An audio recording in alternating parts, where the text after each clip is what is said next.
Hello दोस्तों, आज एक इम्पॉर्टेंट टॉपिक में आपका स्वागत है। और ये ऐसा टॉपिक है कि बिहार के किसी भी एग्जाम में आपके लिए प्रश्न मिलेगा ही प्रश्न मिलेगा। तो चलिए स्टार्ट करेंगे। आज का जो हमारा इम्पॉर्टेंट टॉपिक है बिहार की प्रमुख नदियाँ। तो इससे आपके किसी भी एग्जाम में 1 से 2 नंबर पक्के हैं। तो इस वीडियो को आप पूरा जरूर देखिएगा। चलिए इम्पोर्टेंट पॉइंट की अगर बात करें तो बिहार में बहने वाली प्रमुख नदियों की अगर बात करें तो उसमें क्या क्या है। गंगा नदी, सोन नदी, गंडक नदी, कोसी नदी, सरयू नदी, घाघरा, महानंदा, बागमती, अजय, सकरी। और ये सब के बारे में हम आगे डिटेल में भी चर्चा करने वाले हैं।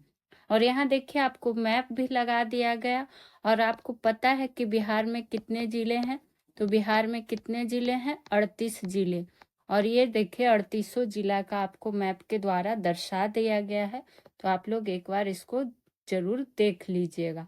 अब इससे संबंधित और भी बिंदु की अगर हम बात करेंगे, जिसमें सबसे पहला अगर बात करें तो क्या होगा, गंगा नदी पर डिस्कस करेंगे।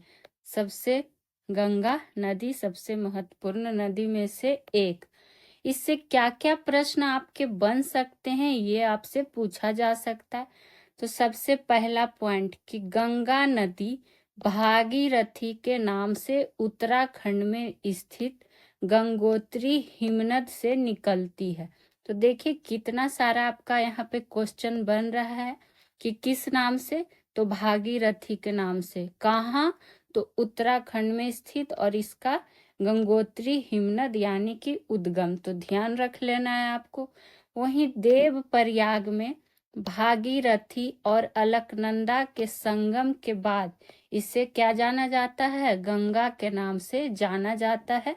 तो ये आपको संगम भी कई सारे एग्जामों में पूछ लिया गया है कि भागीरथी और अलकनंदा का संगम क्या? देव प्रयाग में, और इसको गंगा के नाम से जाना जाता है। उसी तरह से गंगा नदी जो कि चौसा बक्सर के समीप क्या करती है? बिहार में भी प्रवेश करती है। ये आपको पता भी होगा। अगले पॉइंट की बात करें जो कई सारे एग्जाम में रिपीटेड है बिहार संबंधित एग्जामों में, कि बिहार में गंगा नदी की लंबाई लगभग कितनी है? तो ध्यान रखिएगा, ये पूछ लिया जाता है। तो 445 किलोमीटर। वही बात करें, अगर पूछे कि भारत में इसकी कुल लंबाई लगभग कितनी है, तब कितना हो जाएगा? 2525 किलोमीटर। तो आपको क्वेश्चन ध्यान से पढ़ लेना है कि आपसे बिहार में पूछा जा रहा है या फिर भारत में। और ये सब सारे बिंदु गंगा नदी से इम्पोर्टेंट हो जाते हैं। तो ध्यान रखना है आपको। आगे अगर इससे संबंधित पॉइंट की हम बात करें तो क्या है कि बिहार में गंगा की सहायक नदियां निम्नलिखित है। अब सहायक नदियां भी तो पूछ लिया जाता है। तो यहाँ देखिए आपको ऑलरेडी अंडरलाइन किया हुआ भी मिलेगा, हाईलाइटेड। तो इसमें सबसे पहले अगर हम बात करें उत्तर की ओर मिलने वाली नदियां, चूंकि आपको इस तरह से प्रश्न दिया जाता है तो आपको पता होना चाहिए। अब बात करेंगे अगर उत्तर से, तो ध्यान रखिएगा इसमें क्या क्या आ जाएगा। घाघरा नदी, बागमती नदी, कमला बलान और गंडक नदी, बूढ़ी गंडक नदी, और कौन सा? महानंदा नदी, जो कि क्या है? सहायक नदियां हैं और उत्तर की ओर से मिलने वाली नदियां हैं। प्रश्न आपको इस तरह से ही पूछ देगा कि उत्तर की ओर मिलने वाली नदियां में से कौन नहीं है या कौन है, तो आपको पता होना चाहिए। वहीं दक्षिण की बात करें कि दक्षिण की ओर से मिलने वाली नदियां में क्या आ जाएंगी, और ये सहायक नदियां। तो ध्यान रखिएगा, ये हो जाएगा सोन नदी, कर्मनाशा नदी, पुनपुन नदी, घग्घर नदी, फल्गु नदी और किऊल नदी। ठीक है। और आप एक जगह इस वीडियो को देख के नोट डाउन भी कर लीजिएगा। चलिए आगे की ओर बढ़ते हैं कि अगला पॉइंट किस पे है। आ गया है इसमें देखिए आपको क्या कहता है। सोन नदी और गंडक नदी दोनों का विवरण जानेंगे बारी बारी से सारे का। ठीक है। तो पहले बात कर लेते हैं सोन नदी पर। तो सोन नदी का अगर उद्गम पूछ लेगा तो ध्यान रखिएगा कि अमरकंटक यानी कि मध्य प्रदेश से होता है और ये प्रश्न कई सारे एग्जामों में पूछा भी जा चुका है। वहीं आगे की बात करें तो यह रोहतास जिला के क्या है, रोहतास जिला से बिहार में प्रवेश करती है और पटना के समीप गंगा नदी में दाहिनी ओर से मिलती है। तो ये पॉइंट भी आपको ध्यान रख लेना, एक एक बिंदु आपके लिए इम्पोर्टेंट है। वहीं बात करें गोपद, कन्हर, उत्तरी कोयल और रिहंद क्या है, इसकी प्रमुख सहायक नदियों में से एक है। किसकी? तो सोन नदी का। आगे है हमारा गंडक नदी। गंडक नदी की बात करें तो गंडक नदी जो है नेपाल में अन्नपूर्णा पर्वत से निकलती है। किस पर्वत से? तो अन्नपूर्णा पर्वत से निकलती है और बिहार राज्य में हाजीपुर के पास गंगा नदी में क्या होती है, मिल जाती है। तो एक एक छोटा बिंदु आपको इसमें शामिल किया गया है। वहीं अगर बात कर ले तो गंडक नदी की कुल लंबाई कितनी है? 307 किलोमीटर। और बिहार में इसकी अगर लंबाई पूछेगा तो 120 किलोमीटर। तो डाटा सब आपको अप्रोप्रिएट ध्यान होना चाहिए, खास करके ये पॉइंट आपको पता होना चाहिए। अगले पॉइंट पे बात करेंगे कि अगला पॉइंट इससे संबंधित, तो अब आ गया है हमारा किसके बारे में? कोसी नदी के बारे में। पता ही है कि सारी नदी के बारे में हम लोग क्या करेंगे, विस्तार से जानते हुए चलेंगे। और ये एक छोटी सी वीडियो होगी लेकिन आपके लिए महत्वपूर्ण होने वाली है।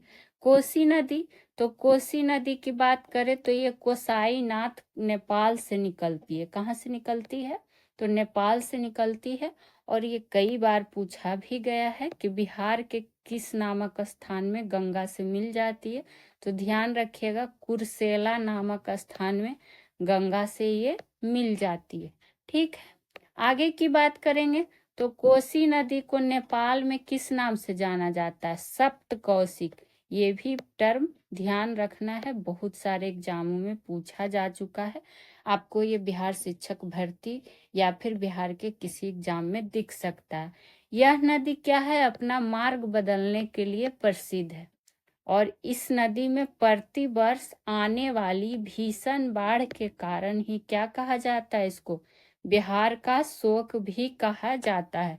ये पॉइंट कोसी नदी को जरूर ध्यान रखिएगा, इससे प्रश्न पूछे ही जाते हैं।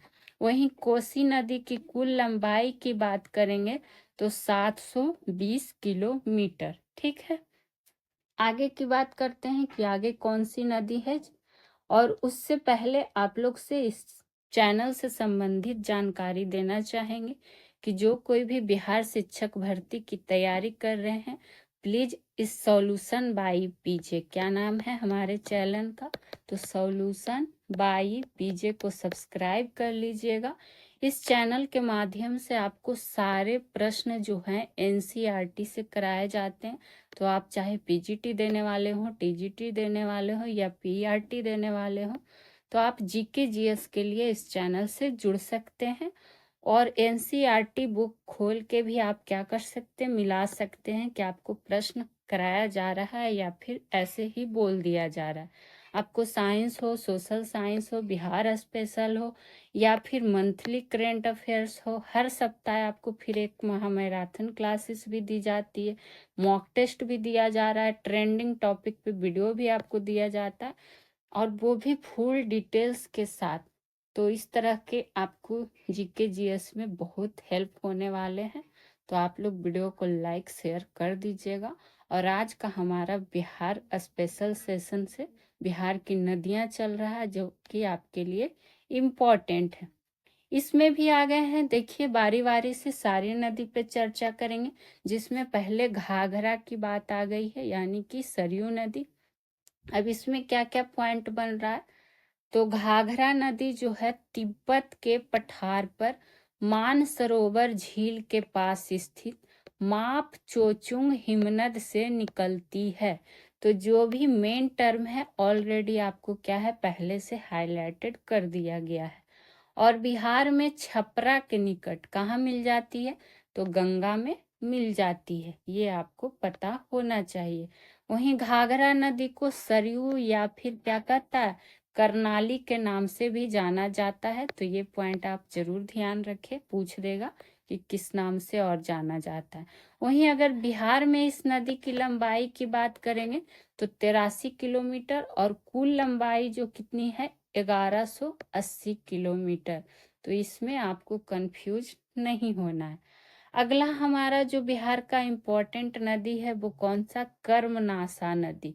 ठीक है, कर्मनाशा नदी की बात करें तो यह नदी जो है कैमूर जिले के अखाड़ा और क्या कहता है भगवानपुर स्थित कैमूर की पहाड़ी से निकलती है और चौसा के समीप गंगा नदी में मिल जाती है। एक एक बेसिक पॉइंट आपको इसमें दे दिया गया है, तो आप 1 से 2 बार वीडियो भी देख लीजिएगा तो आपका ध्यान में रह जाएगा। अगला नदी देखिए, फिर से 2 नदी पे चर्चा करने वाले हैं। तो पहला जिसके बारे में जानने वाले हैं वो कौन सा हो जाएगा, महानंदा नदी। महानंदा पूछता क्या है नदी में कि पहले आप जान ही चुके कि उत्तर से है या फिर दक्षिण से होने वाली नदी पूछ लेगा, या फिर आपको उसका उद्गम स्थल पूछ लिया जाएगा, या फिर आपसे उसकी सहायक नदी पूछ सकती है, उसकी लंबाई पूछ सकती है। तो यही तो छोटा छोटा पॉइंट आपको ध्यान रखना है। महानंदा नदी की बात करेंगे तो दार्जिलिंग यानी कि पश्चिम बंगाल स्थित मकलदिया राम पहाड़ी से, बताइए कितनी छोटी छोटी बेसिक जानकारी दे दी गई है, इससे निकलती है और बिहार के कहाँ, कटिहार में गंगा नदी से मिल जाती है। कौन, तो महानंदा नदी। वहीं इस नदी की अगर कुल लंबाई की बात करिएगा तो 307 किलोमीटर, ये आप ध्यान रख लीजिएगा। एक बार के लिए अगर आप लंबाई भूल भी जा रहे हैं तो कोई बात नहीं, पर उद्गम स्थान जरूर ध्यान रखना है। लेकिन गंगा नदी का लंबाई जरूर पूछा जाता है, उसका ध्यान रखिएगा। बागमती नदी की बात करें तो बागमती नदी जो है नेपाल में स्थित हिमालय की महाभारत श्रेणियों से निकलती है। कहाँ से निकलती है, तो महाभारत श्रेणी से निकलती है। और इस नदी के तट पर आपको क्या है, काठमांडू अवस्थित है। तो देखिए कितना इम्पोर्टेंट टर्म दिया हुआ है। वही बात करें अगर आपसे पूछ लिया जाए कि नेपाल का सबसे पवित्र तीर्थ स्थल कौन सा है, तो ध्यान रखिएगा पशुपतिनाथ मंदिर, जो कि क्या है, इसी के किनारे स्थित है। और यकीन मानिए आप बिहार संबंधित किसी भी एग्जाम की तैयारी करते हैं तो ये ऐसा टॉपिक है कि प्रश्न आपको दिखना ही है। आगे की बात करें तो नेपाल के बाद ये जो नदी है बिहार में प्रवेश कर जाती है। और रही बात अगर इसकी कुल लंबाई को तो 597 किलोमीटर। ठीक है, तो ये हो गया इसका उद्गम स्थान। और ये इसके अंदर एक क्या बताएं, पशुपतिनाथ मंदिर भी अवस्थित है और इसकी लंबाई के बारे में भी हम लोग जान गए। आगे की बात करें, देखिए यहाँ पर आपको एक जगह कर दिया गया है कि बिहार की जो प्रमुख नदियां जिसके बारे में अभी हम लोग पढ़ रहे थे और उसके उद्गम स्थल, यहाँ पे आपको शॉर्ट रूप में इस तरह से मिलान के रूप में अगर पूछ देगा तो ध्यान रख लीजिएगा। गंगा नदी जो कि क्या हो जाएगा, गंगोत्री हिमनद और उत्तराखंड हो जाएगा। और इस किस नाम से जाना जाता है, तो भागीरथी। वहीं गंडक नदी की बात करें तो इसके उद्गम स्थल अन्नपूर्णा पर्वत से, और ये कहाँ, तो नेपाल में। इस सब डिटेल में भी हम लोग अभी देखे ही हैं। वहीं बात करें घाघरा, जिसको सरयू नदी भी कहा जाता है, ये इसका अगर जरूर ध्यान रखिएगा, क्या उद्गम स्थल माप चोचुंग हिमनद, नाम जरूर ध्यान होना चाहिए। इसके लिए आप अपना नोट्स भी बना सकते हैं। वहीं सोन नदी की बात करें, काफी बार पूछा गया है, खास करके गंगा नदी का सरी क्या कहता है उद्गम स्थल, और घाघरा हो गया, इधर सोन हो गया, और कोसी, ये चारों बार बार रिपीट होते रहता है। तो सोन नदी कहेगा तो अमरकंटक इसका उद्गम स्थल है, कहाँ, तो मध्य प्रदेश। वहीं कोसी नदी की बात करें तो गोसाईनाथ, और कहाँ, तो नेपाल। वहीं कर्मनाशा पूछेगा तो इसका उद्गम स्थल क्या हो जाएगा, कैमूर की पहाड़ी। और रही बात आगे जिसकी महानंदा नदी की, तो इसका हो जाएगा मकलदिया राम पहाड़ी, जो कि हम लोग डिटेल में भी पढ़ चुके हैं। कहाँ? तो दार्जिलिंग। कहाँ का? तो पश्चिम बंगाल का। ये हो जाएगा इसका उद्गम स्थल। वहीं बागमती नदी की बात करें तो इसका उद्गम स्थल हो जाएगा महाभारत श्रेणी, जो कि नेपाल। अगला है का बूढ़ी गंडक नदी, जिसका उद्गम स्थल क्या हो जाएगा? सोमेश्वर पहाड़ी। फल्गु नदी, फल्गु नदी यहाँ पे अलग कर लीजिएगा। फल्गु नदी का पूछेगा तो छोटा नागपुर का पठार। और फल्गु नदी को ही क्या नाम से जाना जाता है? निरंजना नदी। इसी नदी के तट पर किनको ज्ञान की प्राप्ति हुई थी, आप लोग कमेंट बॉक्स में बताइएगा। वहीं अजय नदी, जिसका उद्गम स्थल क्या हो जाएगा? बटपाड़ यानी कि जमुई। तो ये था आज बिहार स्पेशल में बिहार की प्रमुख नदियों पे विवरण। कैसा लगा वीडियो को प्लीज एक बार लाइक शेयर जरूर कर दीजिएगा, और आपसे उम्मीद रहेगी कि आप कमेंट भी करेंगे। वीडियो अच्छा लगे तो एक कमेंट भी कर दीजिए, और सॉल्यूशन बाय पीजे चैनल को सब्सक्राइब तो आप कर ही लेंगे। फिर मिलते हैं नेक्स्ट वीडियो में। Thank you.